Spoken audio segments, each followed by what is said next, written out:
and I want you guys to give your number one tip for managing cybersecurity to the audience again. So hopefully everybody leaves with like a little bit of like a, we can protect ourselves mentality as we head off of the stage today. So Christina, number one tip.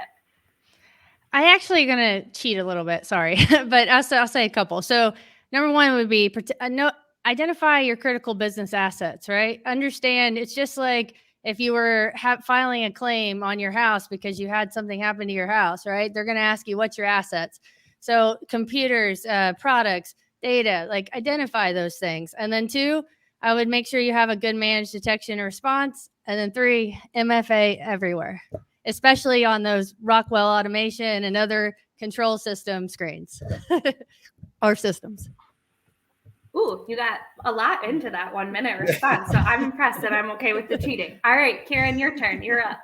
I kind of like the cheating there, and I'll try and go at the similar speed here. Look, part of it is understanding what are we actually talking about here. So for me, there's a tremendous benefit in an education program across an organization because people represent a tremendous risk, be that people who are in the business who open up that email, or technology people are maybe so busy they're too busy to actually understand all of the devices. So as Christina says, understand your entire network, understand what you got, understand the threat landscape. You do not have to apply the same level of 100% rigor against every device. So 1 is education, understanding, and 2 is where you can put in devices to try and protect us from ourselves, and where you can't put in the education piece, but do try and preempt, do try and educate, and have a great recovery plan for when something inevitably to a certain degree happens. Great call out on the recovery plan. I was not that quick on the mute, but at least I didn't start talking while I was muted. All right, so Ralph, your turn to round us out for the day. Yes, I think one very important one, I would say don't use technology, so that you're protected. Stay at home, do a bit of gardening, and you're going to be super protected, So really for me, it's MFA, absolutely. MFA all the way.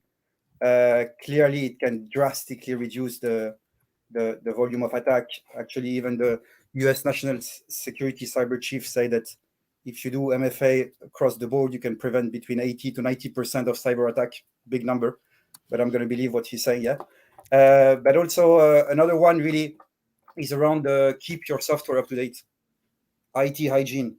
I think it's so important to patch your software on a periodic basis. The more legacy system you have, the more your patching cycle is going to be long. So if you take 6 months to patch your ERP environment, well, you're going to have a 6 months window where attackers know that you have vulnerability because you're running on a specific software version. So keep your software up to date, ongoing patching. And that's really so important because that's really, for me, I would say the number one security. If everything is up to date, your vendor are giving you the latest patch, the latest security notes, you are already in a good position,